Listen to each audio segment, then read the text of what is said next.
I know that all of you that come here have some question about something. So it could be anything. It could be life, work. So after we finish it, you can ask questions that you want to know. So I want to start with who we are, because some of people that know who we are, some don't. So I'm originally from Thailand. I came here 23 years ago. I did not speak any English. I was 23 years old. I came here because somebody told me that, hey, you know, United States is the land of opportunity. And at that time, I was in Thailand and I just graduated from college, and it was like IMF, which is the financial crisis in Thailand, where people don't get a job and things are tough. So like, you know, I'm gonna leave Thailand, I'm gonna come to United States. So I came to United States and stayed with my parents' friend that opened a restaurant. So I was waiting table, and since then my journey started. I was waiting table for like 6-7 years, and I was thinking I could do better. While I was waiting table, I realized that why I am here. I graduated from college. I have a social work degree and minor, like I have major social work, minor business, and I'm like, why I'm waiting table? At that time, I believe whatever Asian people that I talk to, they say, hey, you come to the United States, you're gonna work in the restaurant business. So be careful what we listen from our people, our parents, the people we admire. And it will be like, oh, that's all I can do because I'm Asian, I'm gonna work in the restaurant business.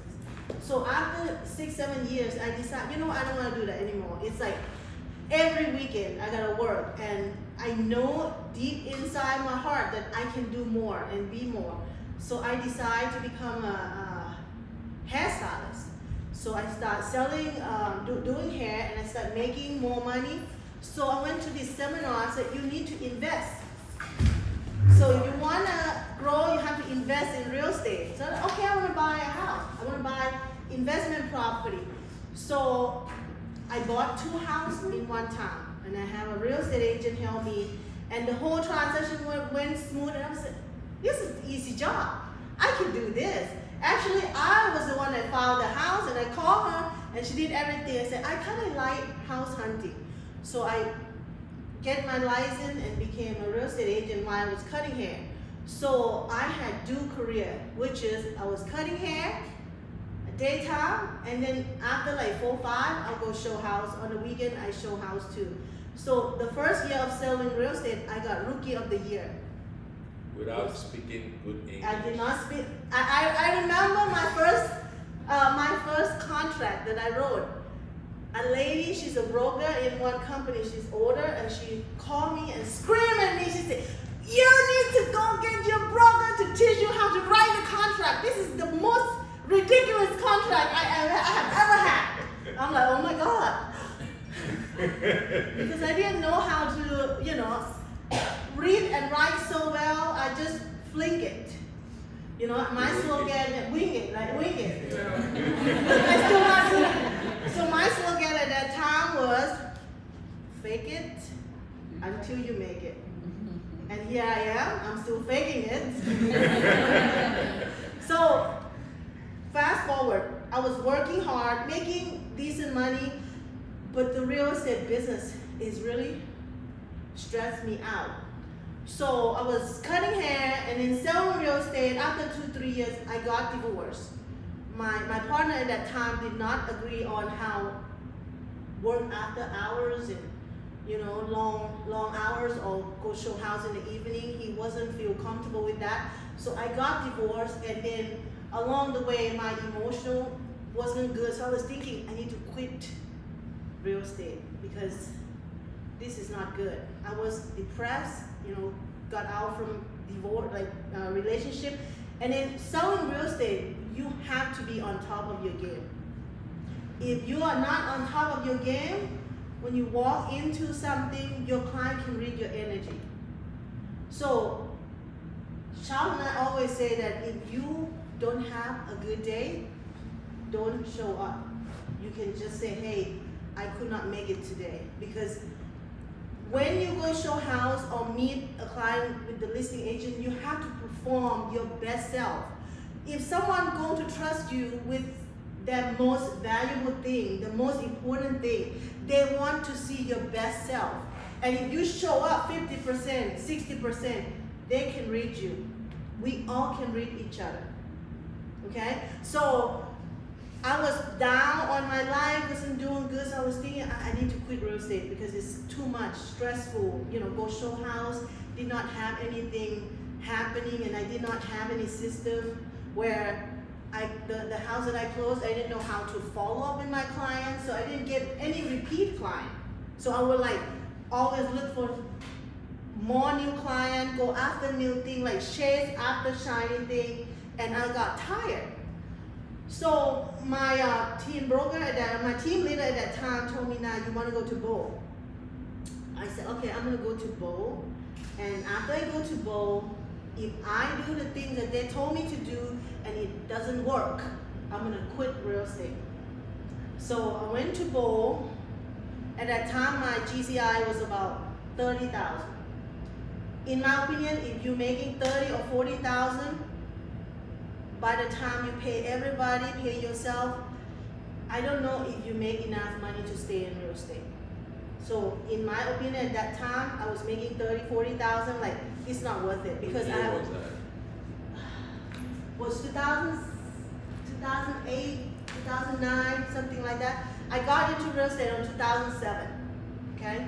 So it was in the 2 years time frame that I was like, yes, I make the money, but the gas, the insurance, the time and energy, all these fees that I have to pay, let's say I make 30, 40,000, half of that I will take home. So I didn't think that this was worth it, so I'm thinking about quitting. So I went to, my goal to got into real estate had a goal of making 100,000. Okay, even though I was a new agent, I was thinking, I'm gonna get into real estate, working really hard, making the money, and I'm gonna quit real estate. Our plan was to do it in 2 years. And here I am, 17 years, I'm still here, standing. So I went to Bowl. The first year from 30, 40,000, I made 75,000. I was thinking, oh, so this thing worked. Whatever they tell me, okay, let me do it again. So I did it again the second year. So my GCI was about 90-something thousand. Then I'm like, okay, so I'm not quitting real estate because this is work. So the third year, it was one of my highest years. I made 130,000 while I was pregnant. So when I was pregnant, Charles can say this, I will take a nap 2 days, 2 days, not 2 days, 2 hours a day. Literally from 11 to 1, I have to sleep because that's just what my body needs. So I will sleep from 11 to 1 every day. And then because I was pregnant, so I did not go run after shiny things like when I was doing. So when people call me, I will kind of do some research and talk to them more instead of just run it and show them the house. Does that make sense? So I pre-qualify them based on what I have to, because I could not just go show house with, just to everybody. So whoever I show, they pretty much have to qualify before I do that. And then I start looking for leverage where I partner with the other agent and get help because I was forced to do it. I was pregnant. So at that year, my GCI was 130, right? So then I got married to Charles. No, we got married before we had baby. Charles was working in oil field. in oil field. He was offshore, like 7 days or three weeks on or off, whatever. Then on the year 2016, our house flooded. I delivered the baby on January. He still work offshore. And then it's getting tough. Real estate, and we have investment, and at that time I still own a salon, okay? So having a baby was like, okay, it's getting tough. So on August 2016, our house flooded. So when our house flooded, we have to go stay at the apartment, and I told him, Hotel. I don't think, They're calling, like the company calling Charles, say, we need to come back to work, blah, blah. So we have a big decision where we say, hey, he can't go offshore, you have to stay and let's join real estate. And then Charles joined my real estate team, and like we are husband and wife team, and I think we have one part-time assistant then, right, Victoria. So when he got in, I decided, okay, I cannot play around anymore with real estate. I need to make this as a business, not just something fun. And then, so Charles joined us 2016, and we started hiring a coach. Our first coach, like, we had it for 3 years. So then the history began. Then this is Charles, Na and Charles. Some people think like, oh, so there's Na and Charles. I thought that's her name, Na and Charles. A literally true story. Like I went to the office, some agent doesn't know me, and she thought that's your name, Na and Charles, because everybody's saying it. So Charles, why don't you take it from here? So when I joined real estate, at first it was a tough decision for me to make because I read mechanical engineering and I've always loved working with my hands. Then, which is why I worked in oil field, and I enjoyed it. Except for I didn't like the people that I was working with because of their personality. Then, when that flooding happened, it was a tough decision: either quit my job and join real estate, or stick to my job and leave my family in the hotel while we're fixing our house. So we decided that I have to quit my job, and that is where I always remember this word: sink or swim. You choose. You either choose to swim or you choose to sink. Joining real estate wasn't something I felt comfortable with at first because I wasn't so sure if real estate is something I can do, because I had what they call limited belief. By a show of hand, how many of you have been in both? Yes. Okay, so you guys understand what I mean by limited belief. At first, it took me 5 tries to pass my real estate test. You've been in both too? Oh, so you can relate to my story. At one point, I started doubting myself, hey, this is for me. That's the point. So after the 5th time, I'm like, if I failed this test, how can I even sell the house? Because I assume passing the test would determine how much house you will sell. Then I switched it around and said, well, if I have never failed any test in my entire life, and this was like a surprise to me. And I said, you know what? If I failed this test this much, it means I better sell the heck out of real estate. And that's what I did. When I passed the test, 2016 September, I literally remember, because I was taking the test while I was still working in oil field. I studied online while I was still working. So when the moment we flooded, I said, this is a sign, I'm getting out. So I get out of oil field, took the test, passed the test. It took me 6 months to close my first deal. And I started doubting myself. Each time I call anybody, the first thing I will hear is, where you from? You have an accent. And I'll be like, okay, how can we sell a house if somebody focus on my accent or where I'm from? How can they trust me to sell their house? You know, have you ever received that call when somebody call you and you listen to them, they sound like they're from Middle East or from India? Then what is the first thing that comes to your mind? Fraud, right? Before you even listen to what they say. So I was the one judging myself. Then I keep going to bowl. I went to the first bowl. I was sitting down there, was in Banton Road. The lady stood up and said, this is her first year in real estate, and she never knew anything about real estate, and she just sold $200,000 GCI. And I turned around and I said, what?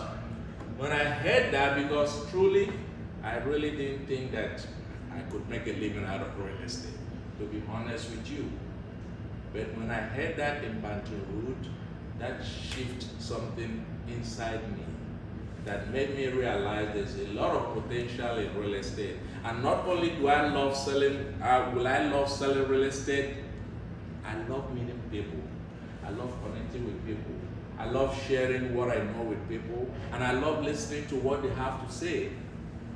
It was at that moment, there in that bowl, I can even remember the bowl coach. I forgot what his name was, but he will call you by your name. He said, my name is this, and I'm your friend. And he will tell you the way it is. I don't know if any of you have been to his bowl class. So, there in that class, I made a decision. I said, sink or swim, I must make this work. I don't care whatever I need to do. I came back home, I called my wife, I said, listen, you've been in this business longer than I am, but I've seen the way you run your business is chaos. This is not what I learned from Bo. We both need a coach.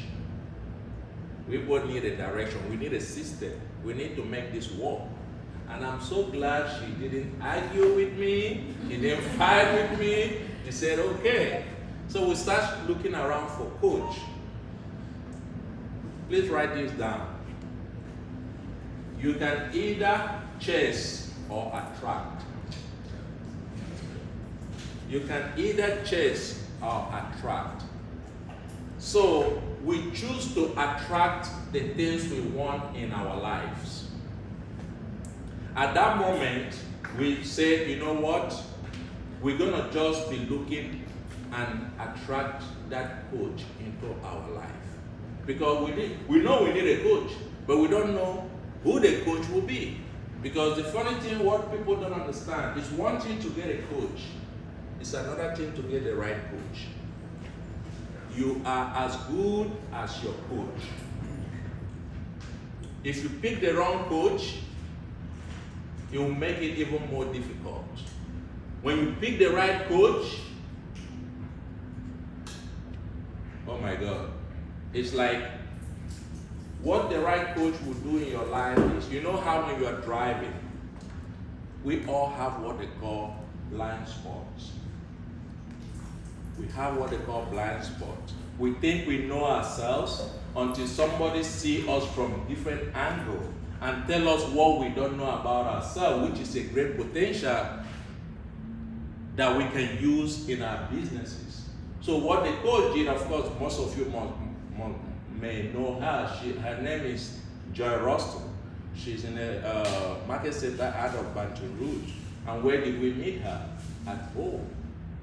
Just like you're sitting, and we went to a bowl, and she was in her group, and she started saying, I sold XYZ houses in 6 months, and I traveled the rest of the 6 months. And a house flooded. And a house flooded too. So we scratch our head and say, wait, you sold 100 homes in 6 months, and you traveled the rest of the 6 months? I freaking want to know how you do that. No, and the house flooded. And the house flooded. And we were still in this mindset, oh, pity me, my house flooded, Yes. help me. And she's like, snap out of it. So what? My house is not done. So what? People need to buy houses. People need to sell houses. And believe it or not, when she was saying this, part of her house wasn't still done, but she was selling over 100 homes in a year, in 6 months. And she's a single agent. And you know how Bantu Root market is. It's very busy, and they have a lot of agents there. So she asked her, can you coach us? We're looking for a coach. We want to learn how you do that. And she turned around and said, yes, I can. And she wasn't a coach. And she wasn't a coach. She was just an agent, just like you can meet somebody and hear her story and say, you know what? But it's important. If you must look for a coach, look for a coach that is in a different market center. And I will tell you why. If you coach with somebody that you are in the same market center, they may not be free to share everything they know about their business. There's a word in Nigeria we say, business is secret. And when they say business is secret, it doesn't mean that there's anything secret about business. It's just that people know how little tweak here and there they do in their business, which they might not be free to share with you, because at the back of their mind, they still have this scarcity mentality. There's not enough house out there, there's too much agent, which you and I know that it's all lies. It doesn't matter how much bread you take or everyone takes in this room, there's still enough bread for everybody to take, and that is how real estate is. When we shift our mind and start looking at how much trees is out there, it doesn't matter how much water I drink, there's still enough water for everybody to drink. So think about real estate like that. That it doesn't matter how much house anybody sells, there is still enough houses out there to sell. We just haven't dig deep enough. Coming back to what I was saying, we hired Joy Rostow to coach us. She coached us the first year. This is what we say in our relationship. I'm the visionary, and she is the doer. I have the gift to see what is possible, even what our physical mind cannot see. Now, I can see 5 years from now. I can see 10 years from now. She can only see 6 months from now. She can only see maybe 1 year from now, but not 2 years, 3 years, 5 years. So when it's time to set a goal, we are highly goal-oriented. Goal is our GPS. Please write it down. Goal is my GPS. Without a goal, it's just like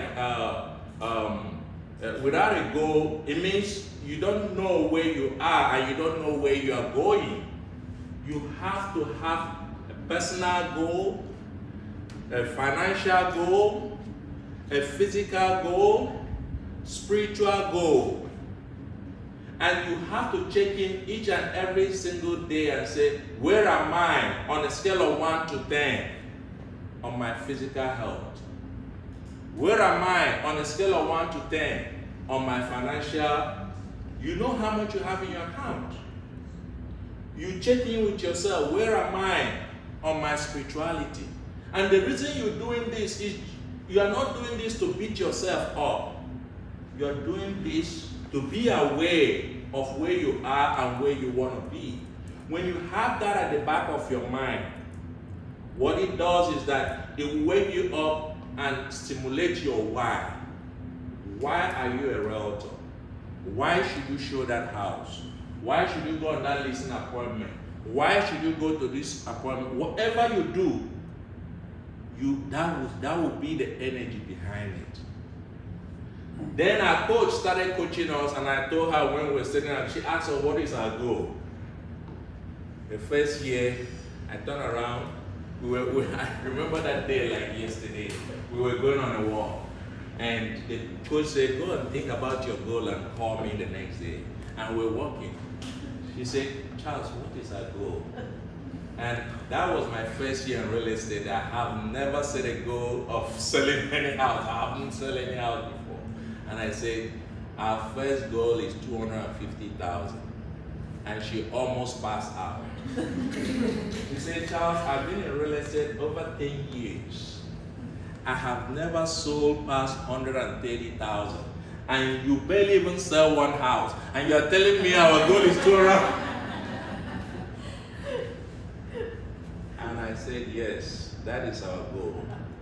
And she said, how are we freaking going to do that? I said, don't ask how. Because when you ask how, the devil will play the trick on your mind, because there's no way you figure out how. What you need to ask is, okay, what do I need to do? What is it that I'm not doing in my business that by doing it in my business, it will get me to that point?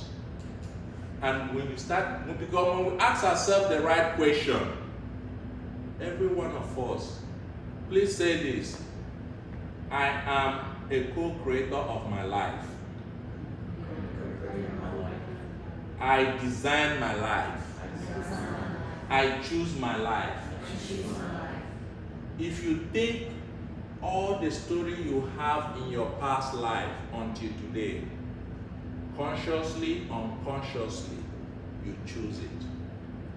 I'm saying this on my head standing up. Every single story you tell yourself, consciously or unconsciously, we choose it because that is how far we can see. It's just like how this world is. Some of us cannot see past this wall. Most of us train ourselves to see past this wall, see many other walls. And when we can train our mind to see that far, then you will not only limit yourself with what is happening in this room, because you're already seeing yourself. How many of we went to Bo? Bo will tell you, let's do the meditation. Let's see how we're gonna end in 50 years from now. You did that meditation. 50 years from now, how are you gonna sit back and say, embrace yourself and say, this is what you did, this is what you did well, or this is what you didn't do well? So when you can see that, then what you now do is you don't limit yourself to what is going on here, because you know where you're going. So at that point, when we set the goal, 250,000. Come December, come 1 year from that time, we hit the goal. And the coach was like, wow, you guys really meant business. The next year, our coach said, set another goal. And you know the drill. Bo will tell you, double it. And she asked me again, we're going for a walk, Charles, what will be our next year goal? And I said, you know the drill. It's 500,000. And she like, here we go again. I didn't even, she said, we didn't even finish celebrating our win last year. Now you, I say, you see, our life is like elastic band. As much as we can expand it, you never know how far we can go. I said, when we set the goal last year, you didn't believe we can hit that goal. But we did hit that goal. And we're still alive. Let's double it and see. I said, hey, shoot for the star. If you hit the moon, you're still somewhere. It's better than where you were. Then guess what happened? That was 2018, I believe. 2018, we sold 320,000. We did not sell 500,000. And she said, Charles, you see, I told you, there's no way we can sell 500,000. Then when the coach asked us again, the third year, what will be your goal? I said, well, coach, we did not hit our goal last year. So that last year goal will be our goal this year. And she said, okay, let's see how that goes. Then what I learned from coaching with Joy are three things. In real estate, there are three things you have to master. Lead generation, lead follow-up, know your conversion rate. You have to know your numbers. If you don't know your numbers, let's say your magic number is 10, that you have to call 10 people to get 1 yes, and you only called 5 people. Hi, how you doing? And you only call 5 people, and you say, well, this is not working. Because you do not know your number, you might stop at 9. But when you know your magic number is 10, it's okay for 9 people to say no, as long as you're looking for your one person. I used to role play with Ricky Romero. I don't know if any of you know him. May his soul rest in peace. He was one of our friends.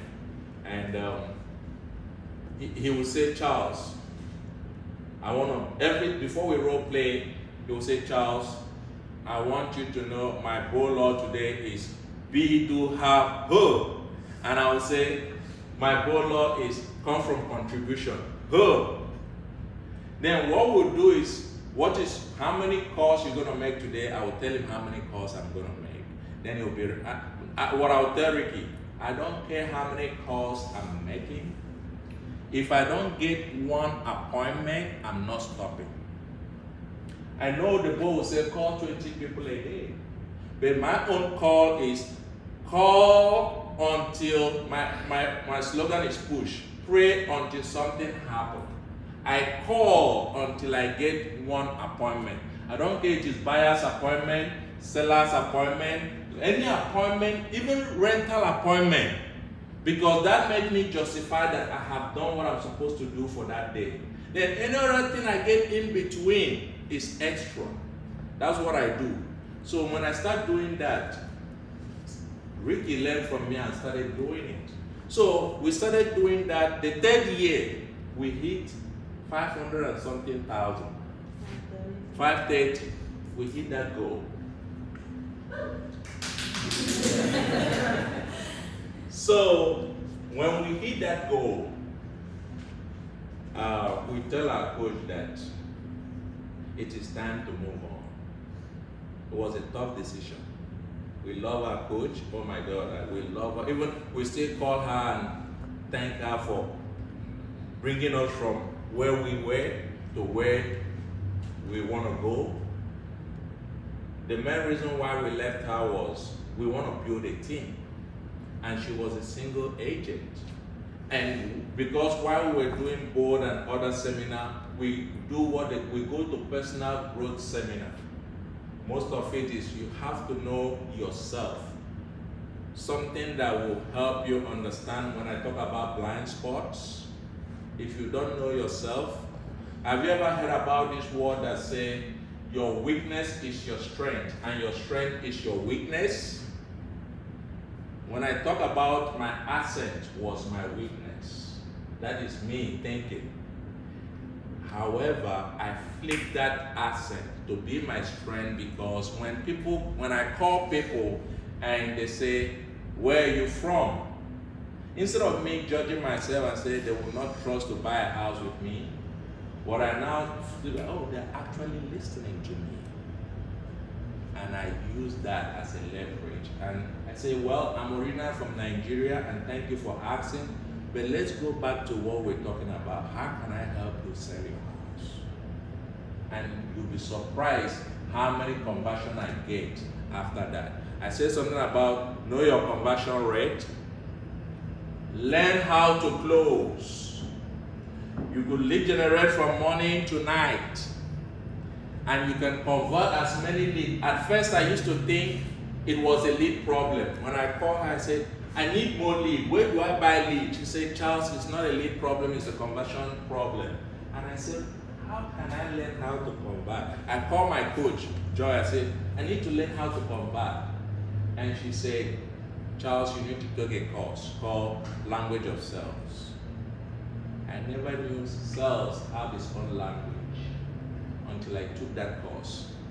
If any of you is having problem with conversion, I will encourage you to take that course. It changed my life literally. In that course, they will tell you what to say, how to say it, voice variety, and when to shut up and listen. It works like magic.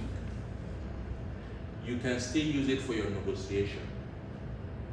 When you're negotiating with a seller, negotiating with a buyer, know when to be quiet and let them talk themselves into agreeing with you.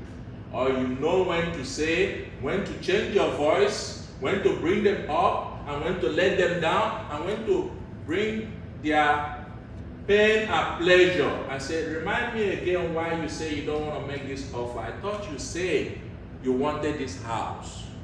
You said your family would love to be in this house. If you lose this house, how would that make you feel? Shut up. Let that sink in. And whatever they respond will tell you if they really want that house or not. So at this point, I'm going to pass it back to Na to complete. I don't want to Wow. keep you guys. Wow, you're good. I even learned from you. Like, you are natural. You're good. So, we reached the 500,000. We was like, you know what? We need to change our coach because now, guess what our goal is? $1 million in GCI. And I did not argue with Charles at all. When he said, okay, now our goal is $1 million. Before I was like, are you crazy? I'm gonna die to get that goal. Then I said, okay. The question is, who are we gonna get to be our coach to bring us there? Because let's say how you got here by car, right? So we want to go to Las Vegas. If we drive there, it's gonna take a while, right? So we need an airplane so we can get it there and without getting tired. So I'm originally from Thailand and Charles from Nigeria. If we want to go back home, we definitely cannot drive. We have to be an airplane. If not, we will die to get there.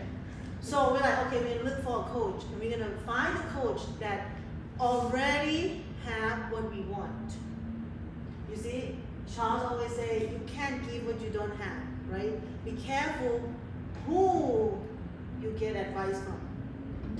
I told my buyer all the time, especially first-time home buyers, do not listen to any advice from your friends and family if they never own a home. They're like, why? Because they're gonna tell you the worst reason why you should not buy.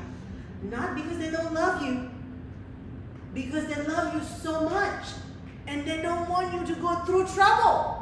So they're gonna tell, what if the roof leaking? What if you lost your job? What if? And then it will bring all your negativity come in and you're like, I can't do it.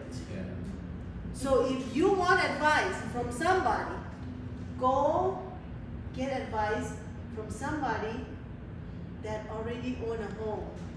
Not one, not two, not three, many. And ask them, I'm buying a house, what do you think? They're gonna tell you, oh, it's easy. It's one of the best investments I have ever had, blah, blah, blah, blah. So we understand it. So we pick a coach. He's from California.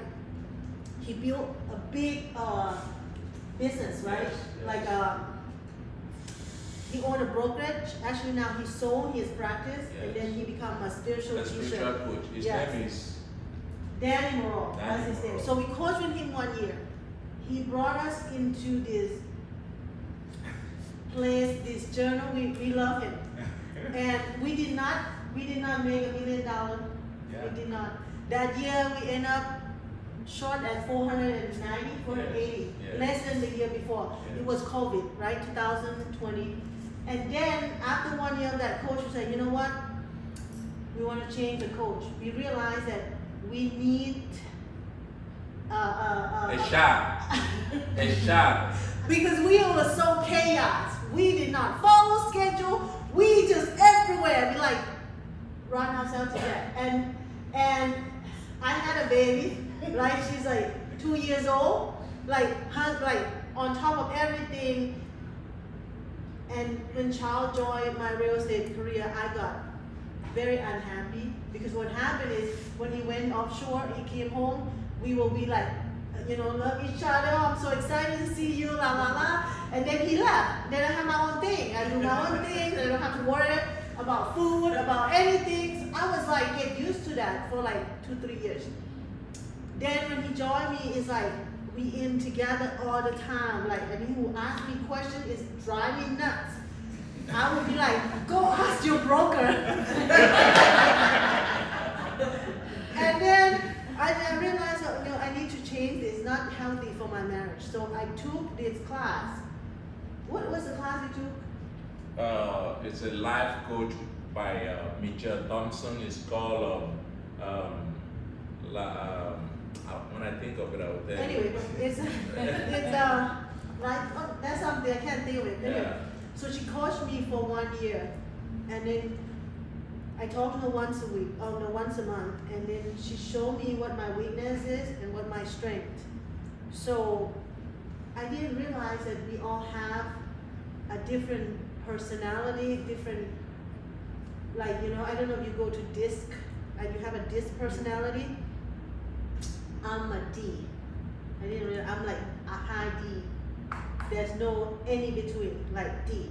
It's like, I'm driven, I'm like, don't get in my way, I'm like short tempo, I let me get it done, like, so Charles' personality is S. Yes. And we crash. Yeah. Because he will like, and then I'm gonna just get out of my way, let's get, so anyway, we coach with her and I said, Charles, we need this lady to coach us. She's a coach, she's still a coach. Her name is Michelle Thompson. We hired her because we know that's what we need. She is number driven. She's all about tracking your number, your performance. She talk about like intentional, which is not what we knew. Yeah. We were like chaos. Yes. And then at that time, Charles and I, we have a buyer agent, and then we have 2 virtual assistants where she did not with us. Like they're virtual, they're everywhere, and then we just let them, give them job. So she said, nah, Charles, your business is chaos. You said you want to have $1 million in GCI. The way you operate your team, it's chaos. You need to change. We hate her. Oh my God. We hate her, but she took us there. We hate her, and then in the middle of the coaching said, we want to fire you. That's exactly. She said, well, too bad, you already paid a year in coaching. So another thing, the tip is like, you either go all in, or you're gonna find your reason to get out. Yes. So every coach that we have, we pay 1 year in advance because we know that when things are tough, we're gonna get out. So with this lady, we want to get out. She said, well, you already signed a year agreement and you already paid for it. So how can you make this work? So she adjusts her coaching and then she asks us how we want to be coached. So we told her, look, the way you're coaching us, we love your coaching, but the way you talk to us, it reminds us of our parents. Charles from Nigeria, I'm from Thailand, so we have very, very strict parents. You American people, you probably don't like, we're not strict with our kids. Say, oh baby, listen to anything. Our parents will be like, shut up! You walk too loud. Come over here, let me spank you. Not regular spank, but you know, the hand spank, metal, like, if you don't listen, you get spanked. If you don't do anything right, you got spanked. And shut up. That's how, so it's remind us of our parents, how she coached us. Like, it's like, what they call that? PTSD. Yes! That's exactly what it is. So she's like, okay. So she changed. She changed the way she coached us, but she still keep up on track. Like, so that year we end our coach with 928,000. We were number 2 in our office. We The did Brazilians not- was number 1. Yes. we did not hit our goal. We did not get our goal. So- for 1 million. Since we made 900,000, we said, okay, we're gonna set a goal again. Yeah. So this time, what is our goal? This time we double it to 2 million. So we said, okay, if we are going to set the 2 million goal, we're not gonna get the same coach. We go for a new coach. So we pick the coach that we like her that she got us here, but we still want to have a life. We want to have fun. We don't want to, don't get me wrong, that is very important. The way she got us here, she helped us hire our full-time assistant. She helped us track our number, our team meeting, that we know everything about how many closing we have, how many pending we have, how many listing we have, and how much we made last year and what we made right now. She was the main coach that helped us get here. So now this year, right? Yes. This year or No, last year. Last year. Last year we hired the Buffalo. It's another coach company, and we did not like that. We have both of us have a separate coach. Before we all have one coach together. Now last year we have separate coach. So it's kind of like a little bit missing energy there. So this year we hired a team coaching because our goal is now to build a team. So every one of us have a ceiling. You have a ceiling, we have a ceiling. And that's why we hired the team coaching to coach us to where we Excellent, want. yeah. And then for now, it's the same story. We're not gonna make 2 million GCI this year, and we know that. We're not changing our goal. We're just gonna adjust how we're gonna do next year. We're gonna change our coach, and we're gonna get, when we hit 2 million, then we know, Yes. right? Yes. So just because things are tough and we don't meet our goal, it doesn't mean that the end of the world. What we learn from it, just like what Charles said, it's a GPS. It's something we look forward to. I just went to a seminar in Florida. This is what the instructor said. If we did not get what we want yet, it means that we did not do what we're supposed to do to get what we want. So to get what you want, you have to be willing to do what you have never done before. So if you don't get what you want, don't ask why I don't get what I want. Are you willing to do what it takes to get what you want? So take the responsibility. We not blame the market. We not blame a seller and a buyer. We did it all the time. We not blame the circumstance. However, now we look at ourselves. How are we gonna do to accomplish that goal? Having a coach is good. However, we is the one that have to do the work. So the end of the day, come back to this. Have a daily goal. That's what I learned that helped me the most is daily goal. When you win the day, you win the week. When you win the week, you win the month. And when you win the month, you win the year. So if today you're successful and do everything you say you are going to do today, you already know that this week is going to be fabulous. Am I correct? Everybody can tell you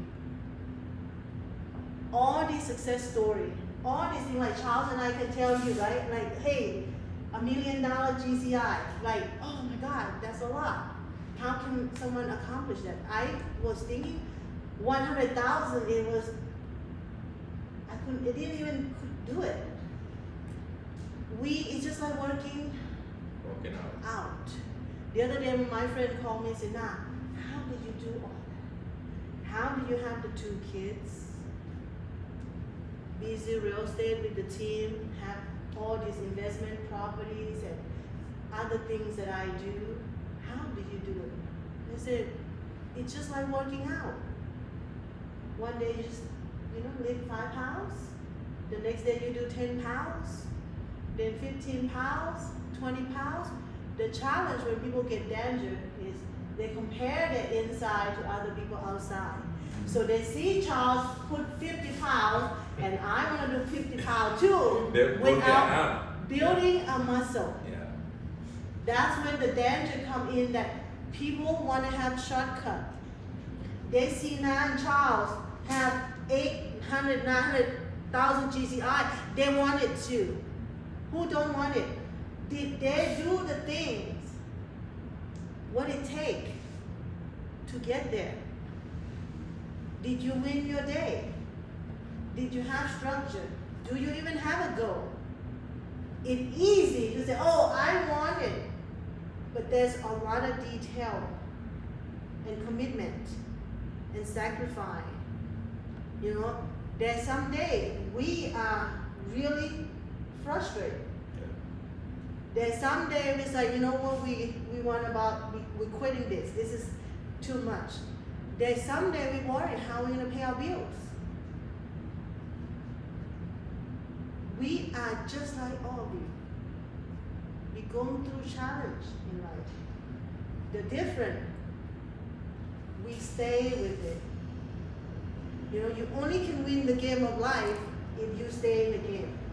You can see this market, a lot of loan officer, real estate agent is gonna get out of business because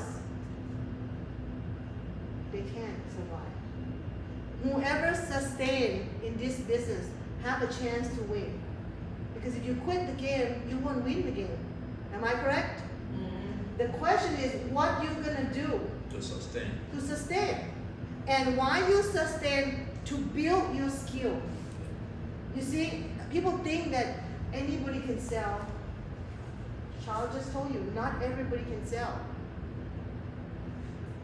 Even our family, we didn't sell, sell family. Like my parents was like, we have grocery store and gas station, so I know how to sell, but I didn't know how to sell real estate. This is like a big deal. What to tell your client, what to talk to them, is a big deal to them. So when you stay long enough, you come to these classes, like this event, you're gonna learn something. And then not only learn something, take one thing that we are talking about today. Just one thing. You don't have to take so many things. Put it in practice. Take one thing and do it. Then when you master that, then say, okay, let's do another one, another one. And that's how you become a skillful real estate agent. And if anything I can tell you that, today is take one thing and do it, not just keeping it. Because when people say knowledge is power, it's not true. Knowledge without Action. action is It's not nothing. power. So, action, if you can write out today, what one thing that you learned today that you're gonna do in your business and do it. And that is my advice today. And one other thing I want to add to what she's saying is accountability partner. And what I mean by that is, we mentioned about shark. Think about shark in the ocean. When there is shark present, guess what the rest of the fish do? So, my question to you today, if there's one thing you take home, who is the shark in your life? Who is the person that holds you accountable to what you say you're gonna do? And how often have you been open to that person and said, I want to sell this much house, I want to lose this much weight, I want to do this, and be open, be vulnerable. It's okay to be vulnerable, because sometimes, I'm saying that while my hair is standing up, when you say you were going to do something, that's when you get tempted the most. For example, I can say today, I told my wife I want to fast. I always fast 4 days every month. And when I came here, you showed me that food. It's very, very tempting. It's very, very tempting. So she holds me accountable. She told you how I asked her all the questions all the time, and she was annoyed. And guess what I told her when she said, just go and talk to the broker? I told her, I'd rather learn from you, because I see how you close your deal, than to go and learn from a broker. I know it's a broker, but I don't know how they close their deal. I don't know how they run their business. I said, do you want me to learn from the best and be the best, or you want me to learn from somebody that I don't know their production? At that moment, she never said that again. So my point is, please, if there's one thing you take out of this class, make sure you have accountability partner. You might not afford a coach right now, but you can afford accountability. Somebody you can freely, honestly be vulnerable to them. It could be your spouse, could be your friend, could be your son or your daughter, and say, hey, hold me accountable when I didn't do what I said I was going to do, and they will remind you. And that person has to be somebody that will tell you the truth, no matter how difficult it is. I read one speech that says, if you want to help people, tell them the truth. If you want to help yourself, you tell them what they want to hear. Which I always ask my client when they ask me a certain question, I say, do you want to hear the truth, or you want me to tell you what you want to hear? And I'll keep quiet. This isn't a price drop, that's a good script. You want me to tell you the truth, or you want me to tell you what you want to hear? Everybody will want to hear the truth. The question is, are they willing to, can they handle the truth? And if they say, tell me the truth, say, hey, you asked for it, here it's coming, boom. So, thank you guys for inviting us here. If any one of you have any question, we'll be glad to answer your questions. Anybody have any question for us? Please feel free. We want you guys to feel free to communicate. We come here, we want this time we spend with you to worth it. We don't always have this time to leave our business and go out. This is the first time we've been called to go and give a speech. Okay. Hi, I'm Jan. Hi, Jenny. Janet. So when y'all started out, did y'all understand how to time block and all that kind of stuff? No. Okay. We had to learn that. Just like I had to learn, if you watch the way I say my word, I have to pick my words slow. I have to relearn English. That is how we were colonized. I'm a Nigerian, was colonized by British. What you call hallway, we call it corridor. What you call living room, we call it a parlor. So I had to relearn English, and I had to learn how to speak clearly for people to understand me. So the time blocking, this is what I say in Thai. It's called Thai time. Thai people, if you say you're gonna be there at 10, they're gonna show up at 1. That's true. Even in Nigeria, yes. So I can give you a story. That is like typical. It's called Thai time. There's no time. Just like in what they call South America, you can tell there's people just live relaxing. Yeah. They're not Laid back. laid back. Yeah. So one day my sister invited me to her party. She said, come to the party. It starts at 3. Okay, sure. So I went there at 5. When I got there, I said, your party's over? She said, no, my party started at 6. I know you're gonna be late, that's why So it's an answer your question, do we know how to time block? We Yeah. have no clue. But then, however, remember what I said? If you wanna get where you wanna go that you never have gotten before, you have to be willing to do what you have never done before. So, our coach said you need to time block. You're so chaos. The first coach. Yeah. We will go to closing. We will closing to be at 9 and 8 and anyway, she said from now on your closing is gonna be in the afternoon. I'm like, what you mean you can request the closing?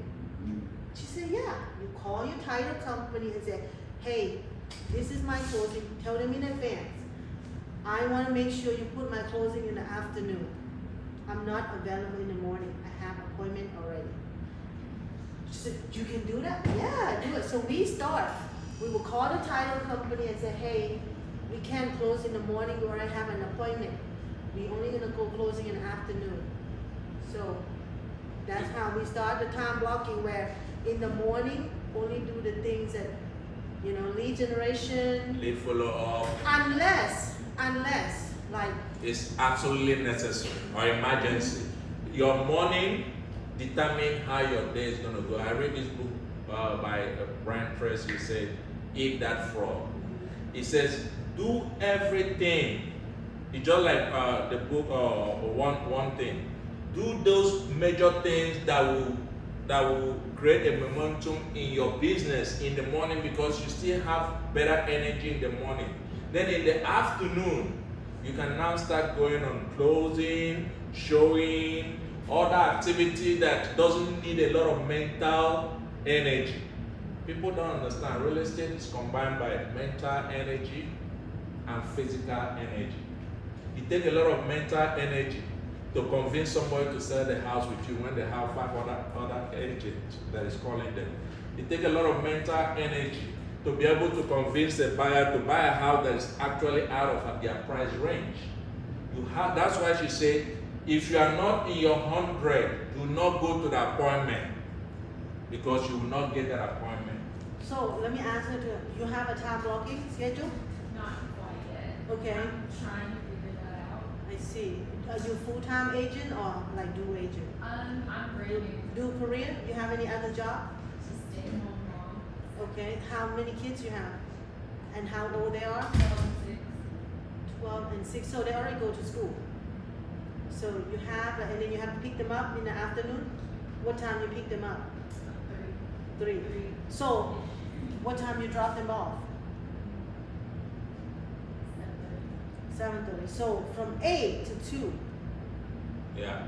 Whatever you do that time should be something that will help your business. And after you pick them up, whatever you do after that should be like showing or answering emails or whatever that you don't have to do in the morning. Because that space you have after you drop them off is the only opportunity you have to go full force at it. Also, your husband work?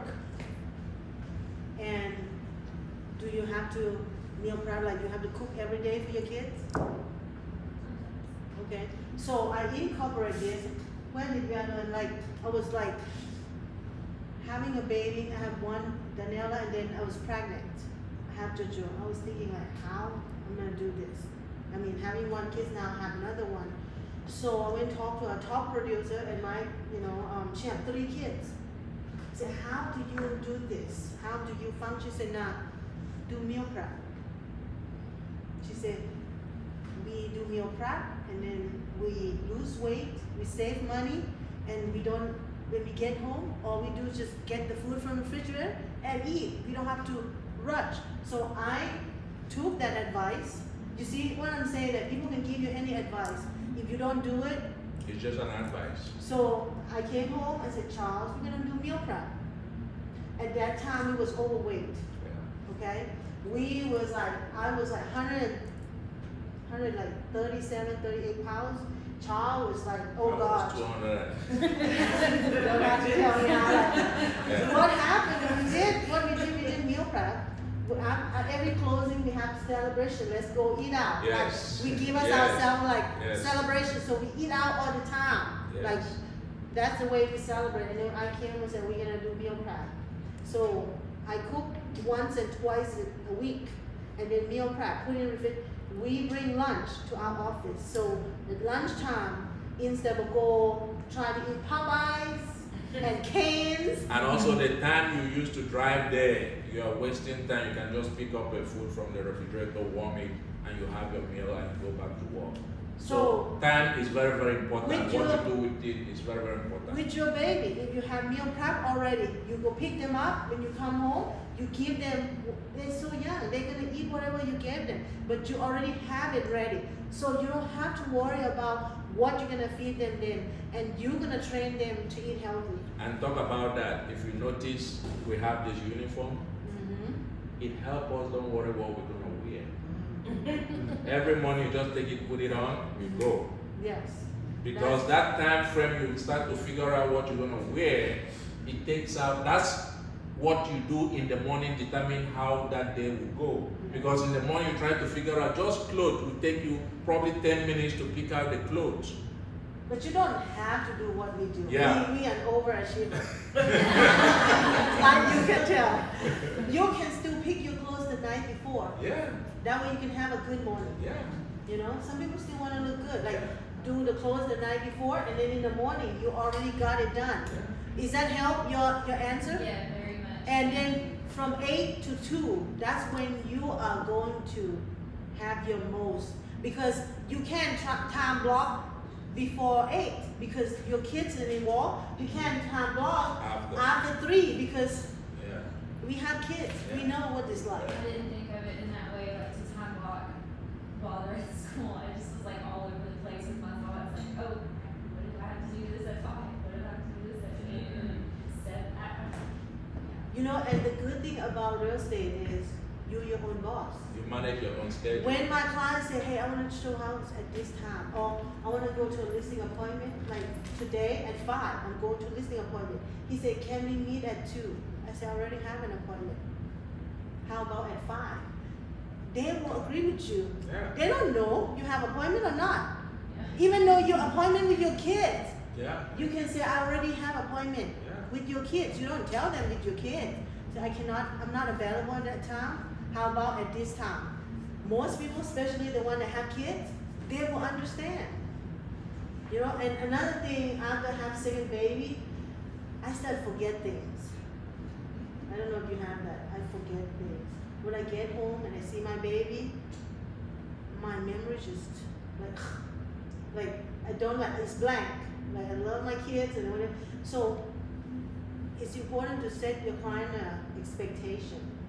I will tell them this. Look, I want you to know when you text me or call me after hour, if I don't respond or I forget to respond you, not that I ignore you, I forget. You have kids, right? I say, yeah. You know what it's like to go and see your kid? Yes. So please call me or text me if I did not respond to you. Don't think that I ignore you. I did not.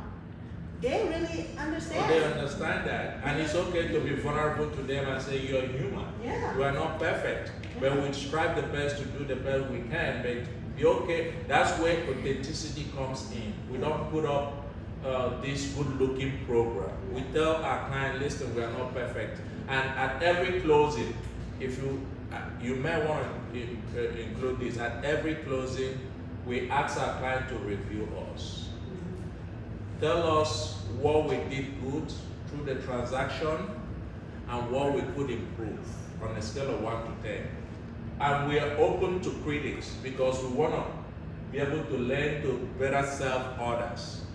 When you tell somebody that, they will look at you and truly they will tell you if there's anything they think that you need to improve. And don't take it personal. It's nothing about you.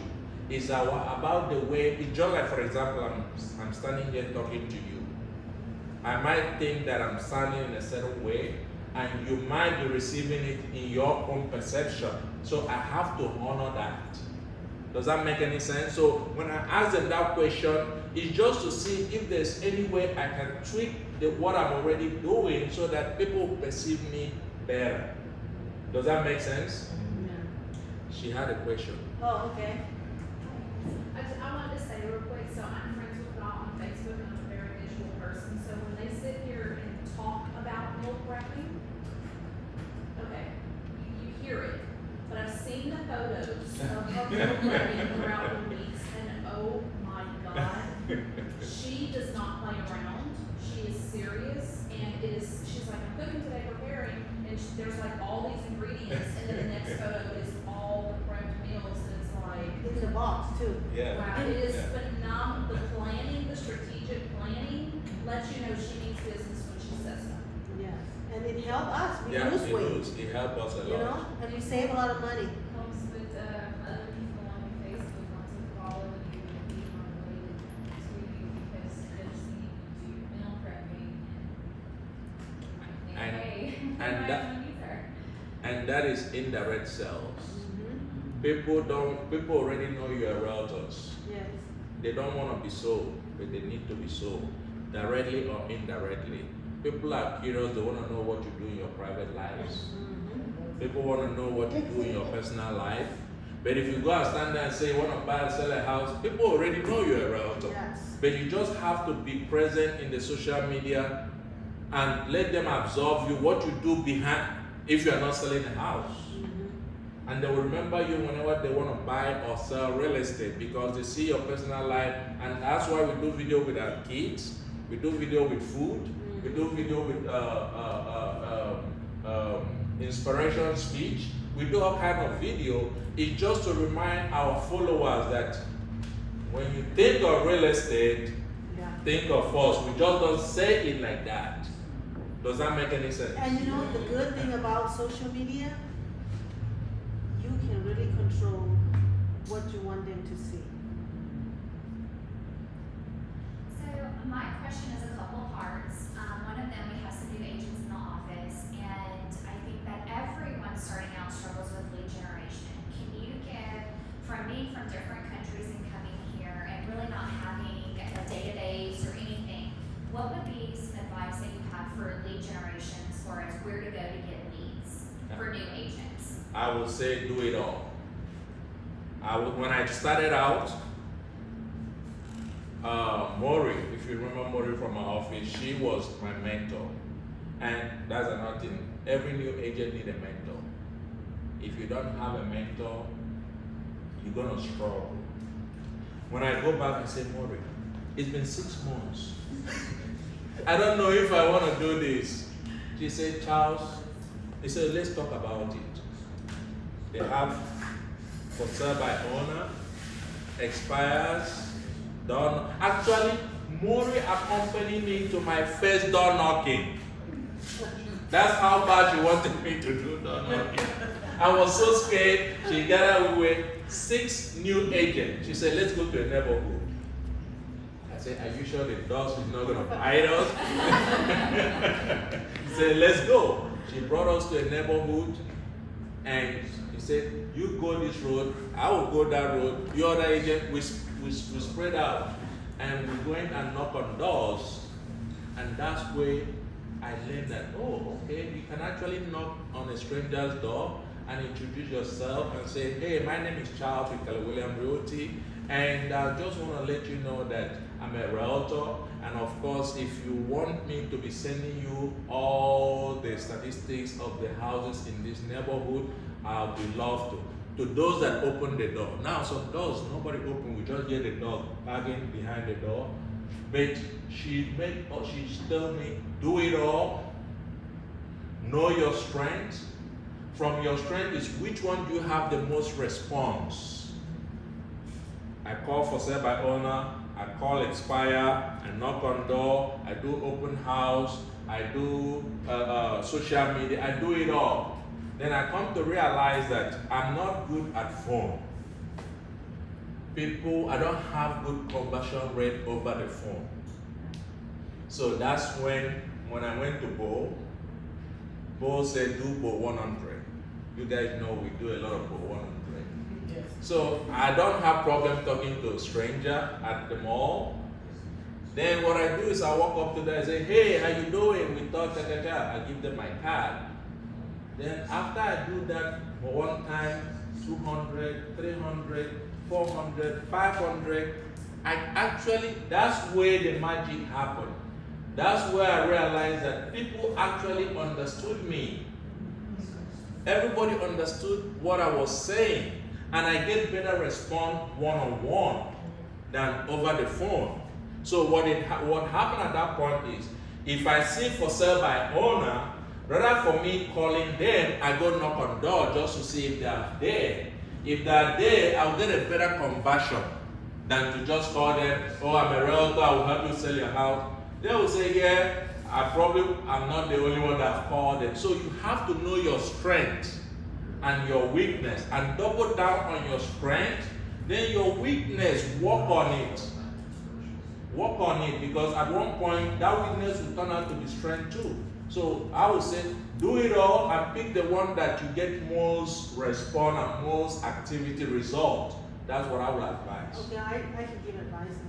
That's good, but you're talking about someone just getting to real estate scared, right?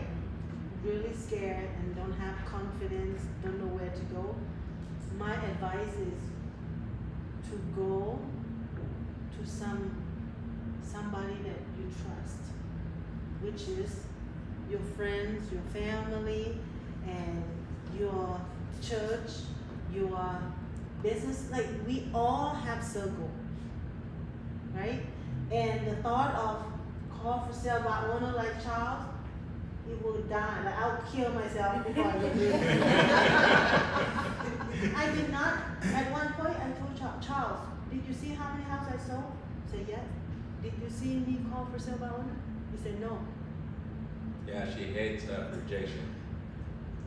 You see, there's a different way to catch the rat. There's a different way you can choose to travel. You don't have to do what Charles did. You do what you want to do. Because what happened is, when you wake up and you beat yourself, you go to for sale by owner and they kick you, they knock you, they how long? How many people? How long can you get beat up? So, you remember in this business, the longer you can stand in this business, Yes. the chance you're gonna win. Yes. And if you die before you get there, oh, you have to take so many alcohol and depression medicine and take all this before you get it. That's not worth it. Yeah. So, what motivates you? Yeah. Like if the new agent, they need to double down on their family. Yeah. You know how I got my biggest deal? The first The deal. first deal I got was my sister. I was double down on, hey, I'm in real estate, you know anybody. You know anybody I'm in real estate, I need help, I'm And hungry. back then she couldn't speak English, good English. So she had to double down on her family. Okay, so every one of us have 200 circle. Yeah. You have 200, you have 200, like somebody you know. So if you ask, let's say you have 4 siblings, I have only one sister. I'm double down on her, she's gonna have the 200. I'm gonna work on my 200. I'm going to work on her 200. So I asked her enough. She said, nah, I have a lady that wanna sell a house. She wanna list her house. It's a flooded house. At that time, I didn't know what it's like. The insurance on that house was $5,000 a year. That house flooded, and it was still flooded. It was like bad. So I didn't know any better. I was new. I said, I'll take it. So we listed overpriced. And we went so many people, they can't afford it. The flood insurance $5,000, and the house have swimming pool. It's the most ugly house, but it's a big house. Used to be very nice. One day I got a call. Hey, my name is, I want to see the house. I went and showed the house. He one of the richest men in Lafayette. He can use any realtor, but he didn't want to work with any realtor. So he saw that sign, he wanted to buy it privately for his wife. So when he showed the house, he bought the house. I was due agent. My first year in real estate, that's how I got rookie of the year. The commission was $36,000 in one flooded house. So you realize it's not talent. This business is not talent. It's pure hustle. I only asked one person that Pure I knew. hustle. Who was it? My sister. So if you have a gold mine in your Family. and you don't use them, and they will be the one that will help you the most. Yeah. They won't shut your door. No, they They'll won't. be like, hey, I'm new in real estate. I really need your help. Yeah. I need your support. Can you help me? I need to know who want to buy, who want to sell, who want to invest. And even though they don't know anybody, ask them who those people know. Because at one point, your sister or your brother or your family might not know somebody, but they know somebody that knows somebody. Yes. People want to work with who they know, like, and trust. Yep. You can't know everybody. People cannot trust you, they don't know you. But people can grow to like you in the way you present yourself. And that is what a starting point. If you are likable, you can be trusted. If you can be trusted, they can know you. You had a question, right? Oh, yes. Well, I was wanted to say that I've been licensed in Texas. I've been licensed 18 years there. Oh, wow. And so I just started in Louisiana. I've been licensed maybe about 6 months. And it's been hard for me. But I've been getting a lot of calls for lead generation, paying for that. But I've never really, I think one time, years ago, Zillow, I was dealing with that with the, mortgage company. But it worked out a little bit sometimes, but then it was hit or miss. But I was just wondering, do you think it's good at this time, even just to start paying for this, for that, just to get kicked off? In Louisiana, Yeah, Louisiana, and so what company do you think, or have you ever used, or? that's a great question. You see, I battle with most of the agents that said, don't buy lead. We buy lead, we buy Zillow. But the only thing with Zillow is you don't buy Zillow more than what you can afford. Because you cannot buy Zillow and, like, let's say I see people spend more than $2,000-3,000 in Zillow and expect to make XYZ. Sometimes you might have a client, sometimes you may not. It's a gamble. But the reason why we buy Zillow, which we limit it to a certain percentage, because we know that there are a lot of clients from out of state that want to come to Louisiana, Lafayette, and when they start shopping online, they go on Zillow. We want to be able to, people don't understand. Real estate is like a fishing. When you go to fishing, do you use a fishing pole or do you use a net? It's a numbers game.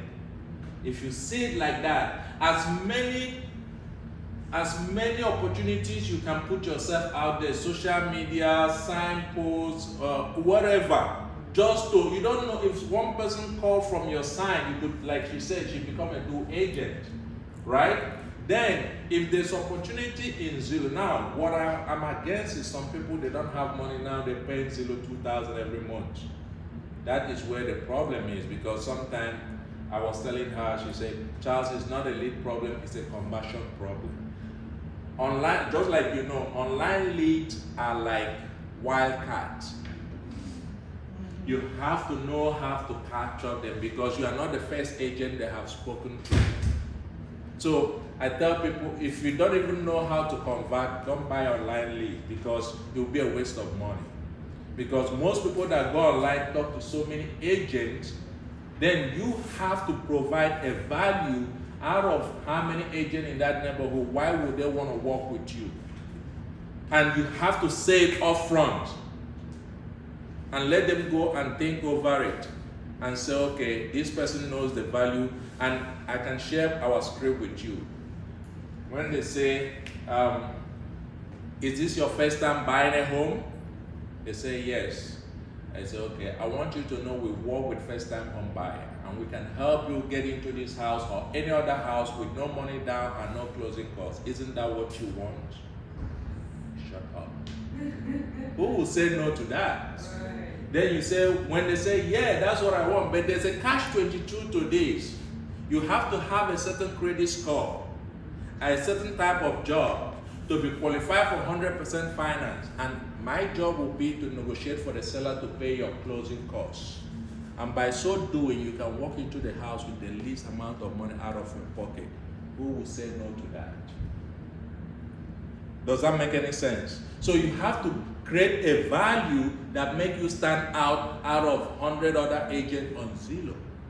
Because if you don't, you will spend the money, but you won't be getting, you'll be get something, but the conversion rate won't be worth how much you're spending on it. Also, are you a single agent? Okay, so when Zillow call, if you don't pick up, like somebody else will pick. Yeah. That so, money is gone. Is that what you said? I hate picking up Zillow call. I hate it. I hate it too. I love it. That's where we come from. When the Zillow call come in, I just ignore it. I'm the one that pick it. Because what happens if you are a single agent, they're gonna call you while you show the property, while you're at the closing. When you're on another call. It's another stress.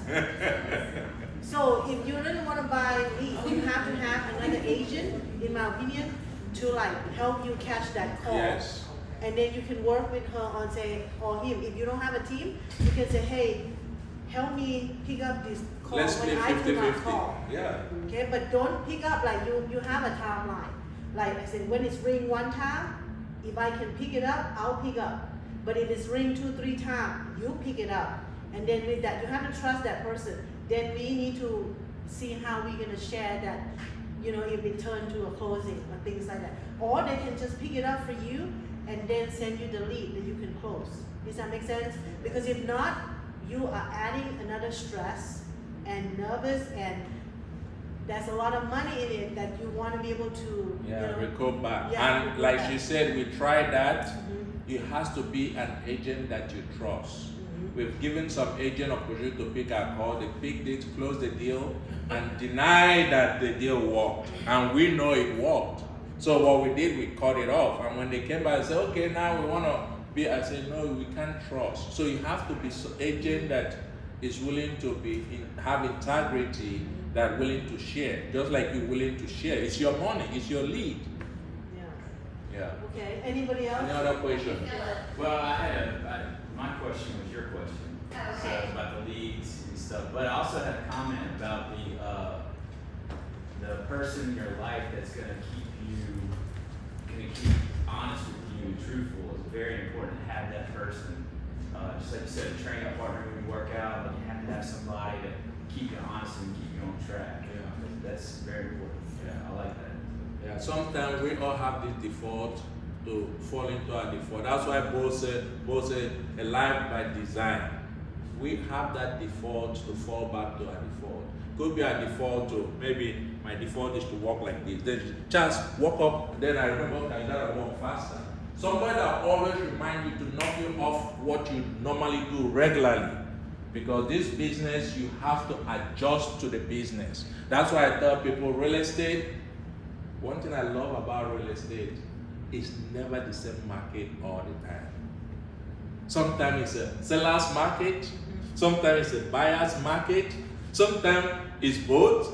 Sometimes like when she asked me what type of market, I said I'm still trying to figure out where this market is going. Because you have to be ahead of the market. When you understand it's a seller's market, now you know what type of conversation you want to have with the seller. When you understand it's a buyer's market, now you know what type of conversation you want to have with the seller and the buyer. Like the last 2 years, we list everything. Ooh, It yeah. doesn't matter what price, we list it all. But right Now, when they overprice, now, you say, listen, we don't want can't to do waste that. your time. Because Our president will knock you left and right. then we waste, you know, to list overpriced It property. costs money. Cause stress. Yeah. Okay, the seller will call and say, what did you do with my property? Yeah. It's like, so this is where we have to shift and say Yeah. we not list everything. Yeah. You know, last 2 years, if it's Everything. called listing, we list it all. Yeah. And it's so like this. Now, we pick and choose what we want to list because that, the property that we list that not selling, it take a lot of our energy. Yeah. Does that make sense? So that's why now every market we have to adjust. We still figure it out. We don't know yet. We just don't know like it all all. of you. Yeah, we don't know it Yes. all. And we are okay to tell the client we don't know. But we will find out. You see, that's why one thing I like about us is we're very, very down to earth, authentic. We tell people, sometimes I even say to Mark, I say, I'll tell you the way it is. You can hate me now and like me later. When you find out that I actually was telling you the truth. And it doesn't matter to me if people like me or not, as long as I know that when I go back to my bed, I sleep like a baby, not worrying what people think of me. Does that make any sense? Any other question? I guess it's not a question, but I really like what y'all are saying about winning your day. You're not gonna win your year if you haven't won each day. And I think it's so important to have that success every day to make you wanna do it again tomorrow. Because when you're trudging through trying to call the for sale by owners, if that's what you think you have to do to be successful and it's beating you up every day, tomorrow you're not gonna wanna get up and do it again. And so it's setting yourself up for that success on a daily level that pushes you forward to hit your yearly goals. Like my success with my day is when I have listing appointment every day. I call it win. I have listing appointment at 5, I have listing appointment tomorrow at noon. I don't have listing appointment every day. However, when I do have listing appointment, that's my win. So it's what your win is. Yeah. And also, you, like I said before, it depends. There are two ways to chase it. You can either attract it or chase it. Our mind can limit us to say to chase it. It's very exhausting to chase. When you're chasing somebody or chasing something, the further you chase it, the further they run. I want us to start working on ourselves. That's why I love to start everything with prayer. Because I believe once I have invited God, the higher spirit, whatever it is, to come and take control, then I will know that whatever is for me will come to me. Well, I want to add it. I went to Bo. There's a message. There's a quote, and it's so resonating with me because I'm a chase type of person. I like to chase. And then the quote say, there's some issue about chasing. When you chase and chase and chase, when you get it, you get too tired to enjoy it. But when you attract, you get to enjoy it. Does that make sense? That's like the thought. That makes a lot of sense. And Yeah. that goes back to why I brought that up is, she says she go on a listening appointment. Can you share with them how you get those appointments? What you mean? Like, Most of the appointments she gets is the boomerang of all the activities she do on social media, on client appreciation, on other pot pie. Most of the things that she do that make people, oh, I have a friend that want to list a house. People say no. 45% of our business are referral and repeated client. 10% of our business are zero. Then of course the rest is lead generation. So you have to know what quantity of your business comes from where to know where to double down. I learned this from Charles. What I do is you set a standard, like when you meet your client, you're gonna say, look, I'm gonna work really hard for you and I'm gonna do everything that make you happy. In return, if I do everything that I told you I'm gonna do, could you do something for me? What they gonna say? Yes, they're gonna say yes. So I want you, if you like what I did for you, anybody you know that wanna buy a home, sell a home, or invest in real estate, would you let me know? Don't give them my number. You call or text me. You know why? Why? They're gonna take my number, they forget. But if you give them my number, I'll be proactive, reaching out Yeah, to if they them. give you their number, you will reach Yes, out to I them. will take care of them just Yeah. like how I take care of you. Don't you love the way I treat you? Yes, I will take care of your people just like how I treat you. So I have a closing tomorrow at 3. Is the seller that I helped 2-3 years ago. He called me and said, hey, I have a house that I want to sell. You did a great job for me. I want to sell this house. So I went to the house. I said, okay, you probably can list it for $210. He said, I want $178,000. Whatever you can do, as long as I net it for $178,000, I'm good. I said, okay, how about I buy it for you at $178,000, so you don't have to do anything. He said, yes, do that. I don't, because you see, when we understand our client, he just lost his brother and the house belonged to him. The thought of losing his brother more than the money he's gonna make. He just wanna get out, they don't wanna come back to this house again, he just wanna get out. So I said, okay, the house was good, I like it, I'm gonna buy it to rent it. So I put it under contract, close in 2 weeks, we're closing tomorrow. Yesterday he called me, he sent me a text, my neighbor wanna sell the house. Can you help him? That's who I'm gonna meet tonight at 5. So you see, when she shared that, you see how you attract. People call, send you a text, they have somebody. They already said good things, just like you guys prepare us before we come here. These people don't know us. The way you present us is the way they're going to perceive us. Same thing with our client. The way they introduce you already, they already did the hard work for you. So I learned that from Bufini. He said, when you tell people it's not about buying or selling this house alone, I want to be your realtor for life. And whatever I have to do to earn that, I will do it in this transaction. And in return, I'm going to ask you for two things. Actually, my job is to prospect for new clients every day. That's what my job as a realtor is. But I'm not going to do that. I'm going to spend the time and make sure you get a good deal, whatever we need to do with this house. Either you buy it, or even if a seller, I can tell them the same thing. Whatever we need to sell this house. So I will put my energy and time in selling your house. In return, you're going to do my job. You're going to call all your friends and family. If I deliver what I said I was going to do, you can now give me at least 2 clients from your database. Is that a fair game? Who will say no to that? So I want to end my deal, like the deal that I'm closing tomorrow. I got it for $178,000. It's appraised for $218,000. So I have instant $40,000. My banker said, "What is going on with this deal? This is unreal with this market." Another thing we want to leave you a tip. Yeah. That when you sell real estate, you have to believe in what you do. Yes.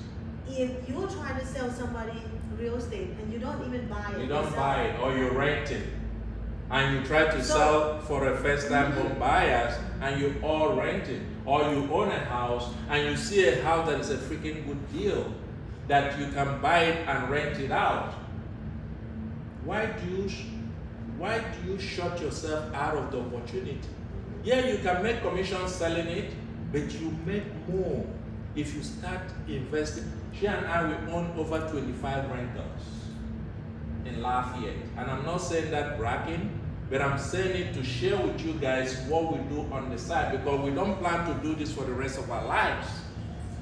We plan at one point, we say, you know what, real estate, we're done with real estate, we want to get into something else where we can spend more time with our kids. So if you can convince your client that this is a good deal, I do it all the time and it's worked. This is a really good deal.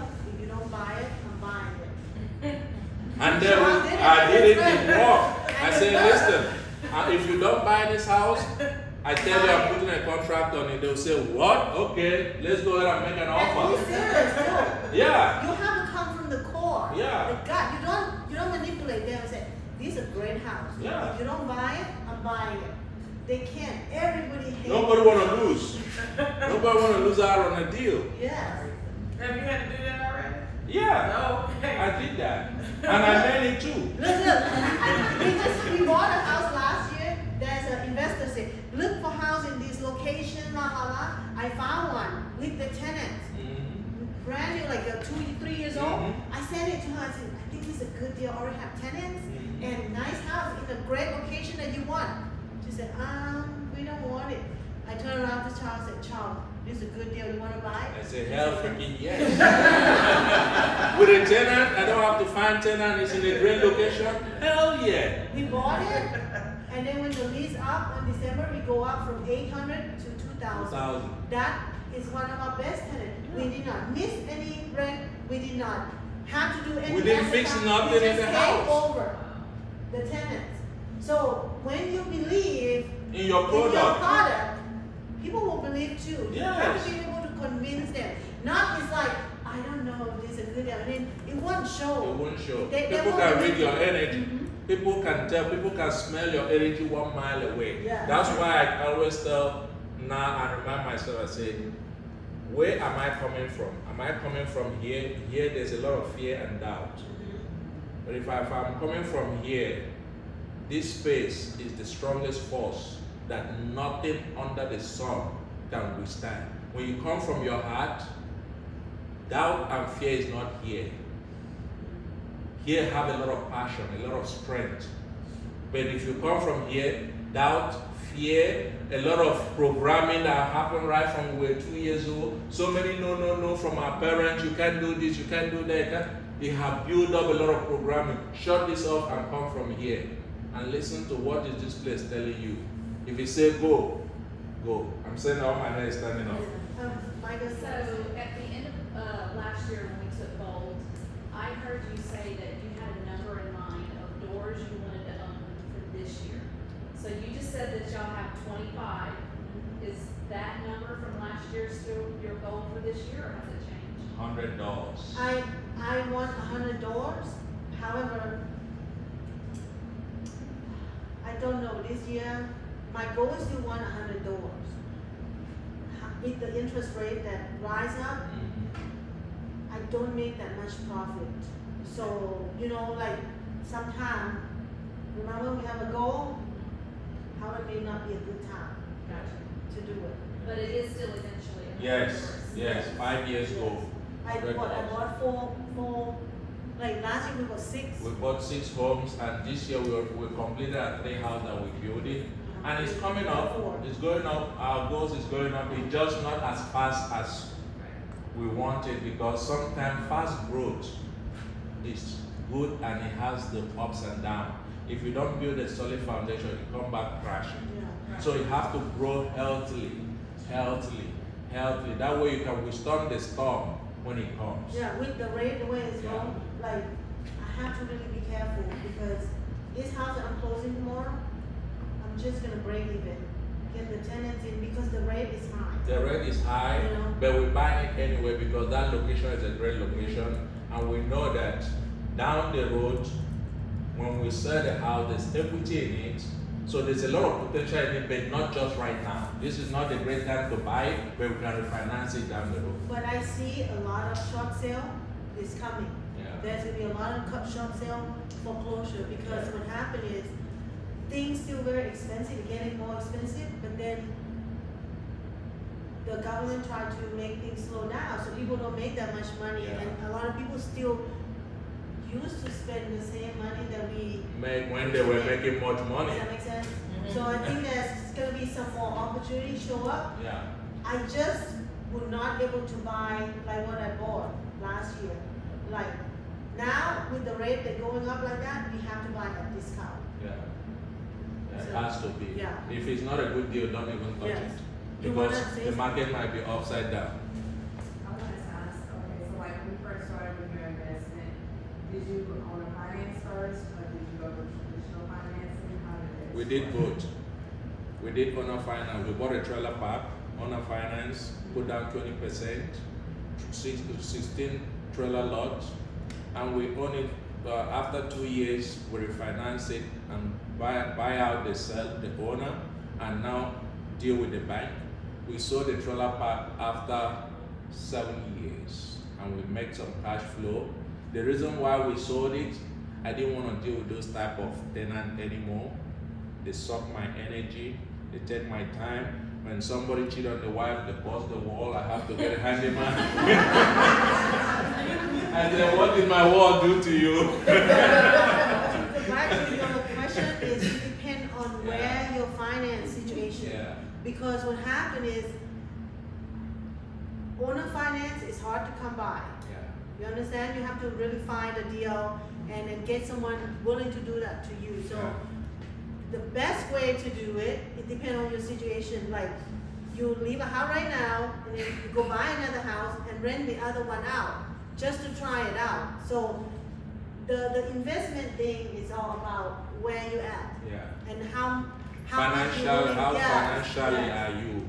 Yeah. Because you don't want to bite more than you can chew. Mhm. It creates another stress. Yes. You have to look at your financial, but my point is, as a realtor, we need to invest in what we are doing, because when you become an investor, you can learn from your experience of your investment and be able to guide another person that want to get into investment, or guide them on through your experience. Does that make any sense? But if you don't own a rental and somebody want to buy a rental, a blind cannot lead a blind. Yeah, you can help them buy the house, but you don't know how to teach them to manage the house. You don't know how they can manage the income, the debt, the maintenance, and the tax, the insurance, and all that. And also be careful knowing that real estate is still your job. Because I see some realtor, they get into investing and they get sidetracked. Yeah. And then they let go of their real estate core. Yeah, that the bringing in source of the money. And then, so have you ever heard like you try to catch two rabbits and You didn't catch any? yeah. So even though we have that many investment, we know our job is a real estate Real agent. estate. That's just a side hustle. Yeah. So we remind ourselves all the time. So that's why we only buy property that will not take a lot of energy. Yeah. Because we did that before. We did that before. It took my time.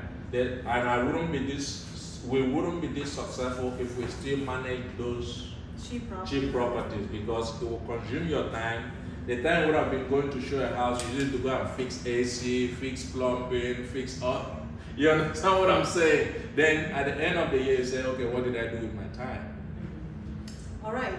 I know that is enough time. Thank you for listening Thank you to us. guys for being here. Thank you.